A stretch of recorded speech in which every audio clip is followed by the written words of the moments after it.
Hi, it's Steve Bannon. We're live from the Himalayan Embassy in New York City, where we do much of the broadcasting into China every day. So there's so much happening in China, and I really want to thank Miles Guo and the team here at Guo Media and at G News that are help us set up this remote broadcast today.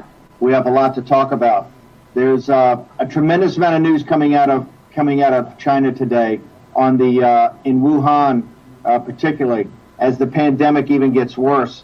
Now we've got different numbers from all over the world. You've got different organizations that are trying to give their assessments of where all this is going as far as this pandemic goes.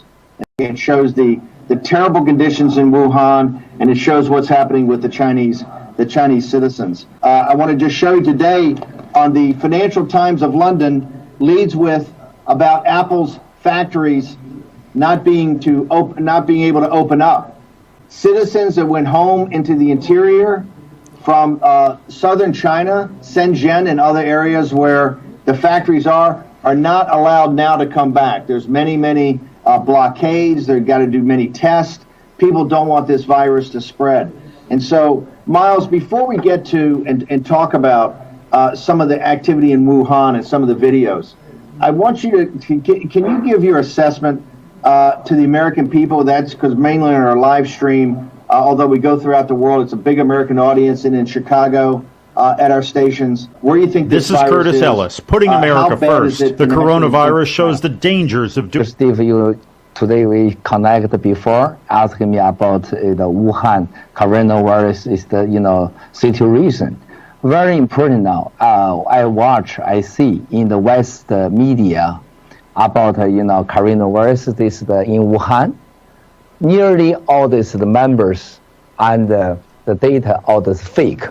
You're saying that all the information put up by the CCP on the number of sick and the number of dead is all fake? Yes. So right now they have said about 70,000, 75,000. We got Jack Maxey here. I think there's 2,500 dead, Jack. And that number, as Dr. Hatfield has been laughing about all week, it stays exactly at 2.1%. It never changes, right? It's like Chinese GDP, right? It's always 8%, right, or whatever the number is. Are you saying that the CCP is purposely putting out fake numbers, or just the way they calculate it is not accurate? 100% right, sir. Now it's the CCP put out about this the data and the members is the listen to central government. There's a political data and the member, not the truth. You see how entirely China, I think now is more than 4 million, 5 million effect. Minority rate, I think now is 250,000 people die. Go to send a crematory. It's a cremation.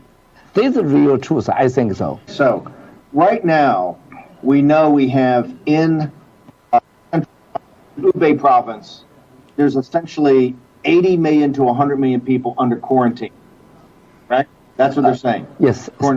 And there's another 400 or 500 million throughout the country in lockdown, right? In some sort of lockdown, not quarantine, where the city's not quarantined, but the city is basically locked down, so people can't come back and forth. Not that it is, sir. All the Hubei province is the 60 million people is get quarantine. It's all the Wuhan city is 11 million people get quarantine. All the entire China, 80% the area is get quarantine, is lockdown. So now it's 1 billion more people get quarantine, is lockdown. So these are true numbers. But also, it's the infected people, they say 70,000, is totally fake. This is not true numbers. I think now more than 4 million people is get the effect. How do you, when you say there could be 3 or 4 million people actually infected, how do you derive that? People in China telling you? Transmission rate. Okay. This transmission rate. Transmission rate. It's impossible. It's just 70,000. It just talk to Wuhan. Very simple, sir. Why they believe the members don't want the WHO And from America, some people can go to Wuhan, say something. Also cannot go to Chongqing. Okay, let Shanghai. me talk about that for a second. The United States, President Trump, and Dr. Hatfield, jump in here. Yep. We have offered to send the CDC, right? The World Health Organization has offered to send the World Health Organization. Dr. Gabriel Leung in Hong Kong University has volunteered to go and help the virus hunting. We know that the CCP has not allowed that until the last couple of days. They've allowed a preliminary team from the WHO to go to Beijing. But they're only allowed to review the data that the CCP is giving them, correct? They will not let anybody go into Wuhan. Why is that? They want to cover the truth. They don't want the people to see the truth. They worry somebody whistleblower told them the truth. This is the fundamental reason. This is why I see very bad West side, America, all the people trust all the is from CCP government put out the data. This is totally wrong. This is big trouble. Even America, all the Europe, West side, rest of the world trust this the data. America and the world get a big trouble again. You know, I just left a meeting with, I can't name who I met with, but I met with one of the most prominent people in Hong Kong, and a very good person, known throughout the world as a very good person. And he told me in Hong Kong, it's 10 to 20 times bigger. The infections are 10 to 20 times bigger than Carrie Lam and the Hong Kong government are putting out. That the virus is much spread there. The shops are all closed.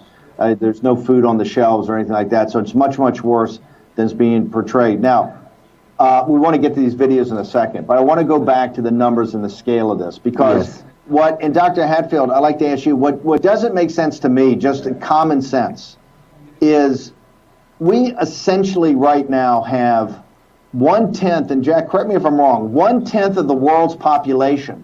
The world's population is about 7.5 billion people.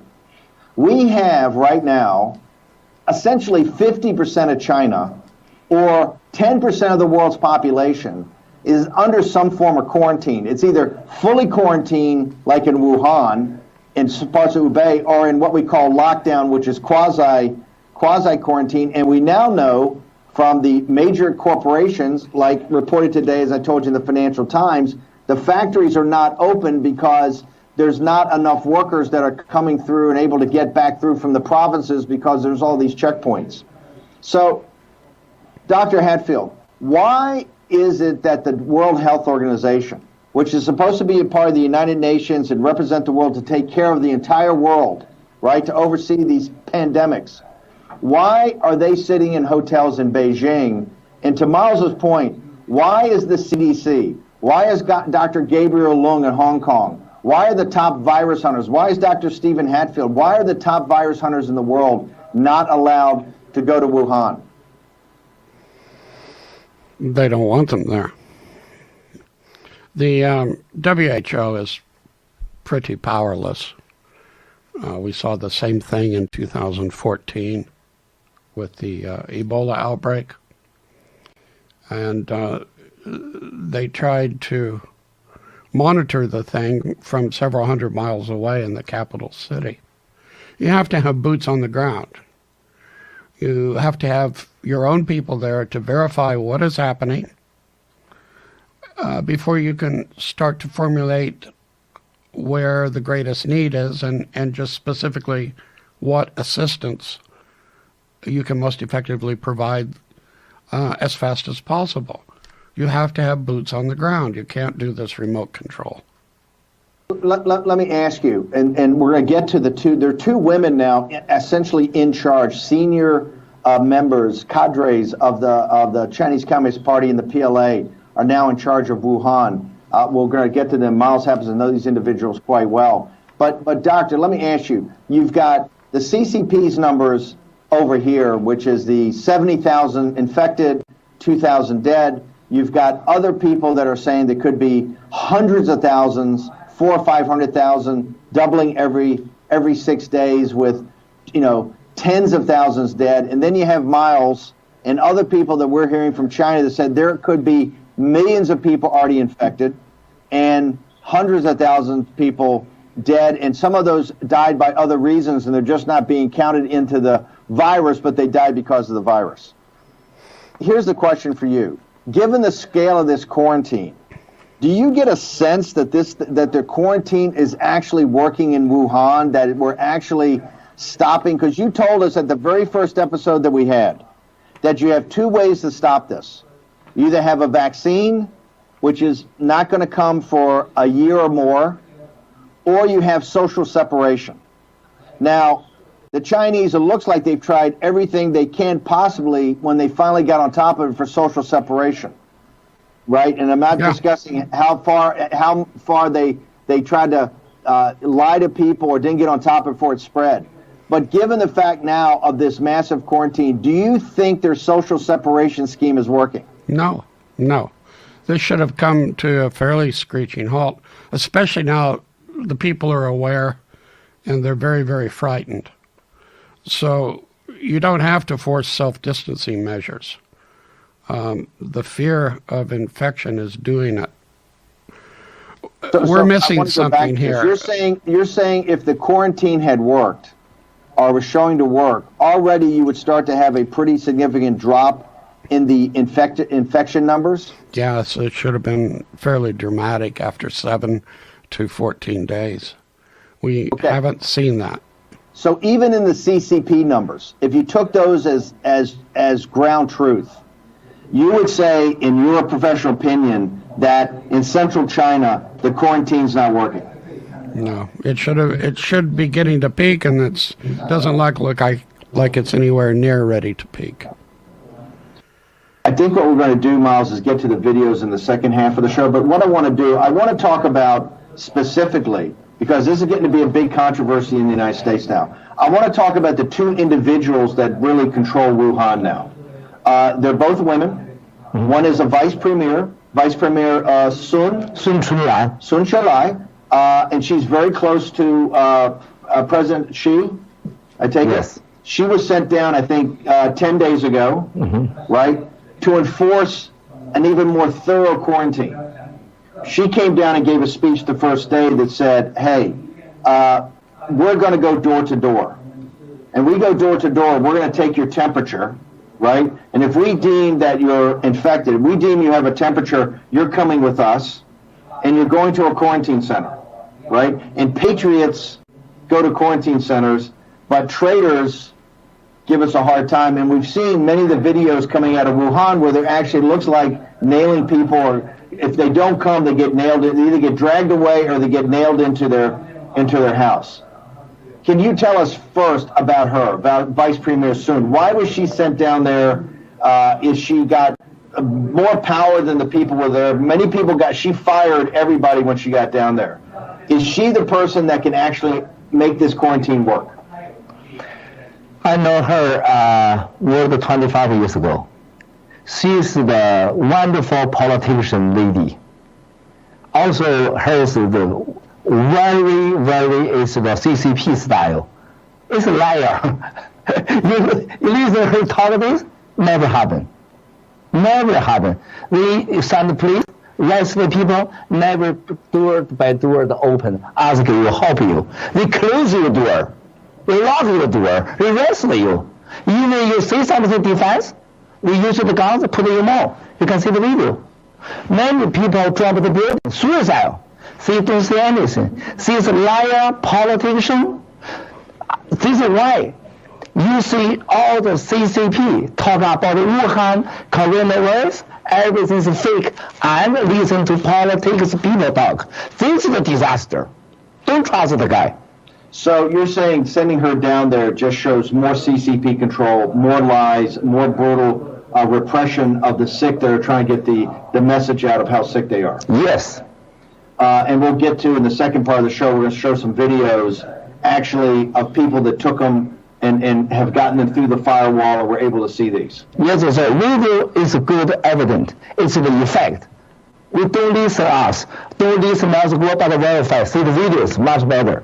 You're listening to, you're watching also on live stream, and we're also up on Guo Media today, War Room Pandemic. My co-host today is Miles Guo. He's the renowned some would say infamous whistleblower from China, number one whistleblower against the CCP, and has been a big thorn in their side from day one. I want to talk about the other individual. I believe, Jack, that Maria Bartiromo actually had a segment on her show tomorrow on Fox, but there was an analysis done that got sent to hedge fund people yesterday. And this controversy about the Wuhan lab, right? And potentially, was it a weapons lab or is there a weapons program? Was this virus man-made or did it somehow leak out? And the PLA, the CCP, she sent a major general, Wen Chen. She's a major general. She's from the Army Institute of Research, medical research, and she is considered in the West by the intelligence services as being the head of the bioweapons program in China. Now, do you know her? Can you tell us about what you know about her? I know her is the 2003. Her is the family also the Army, orders the Army. Her is very close to the Central Army. The government is this high-class people. She studied in Europe, also before very often come to America. So she is number one almost in China biological weapons lab. She studied in Europe. She studied in the United States. She's been stationed in the United States before. Yes. So she is the number one engineer or biological weapons expert in all of China. Yeah, this is why 2003.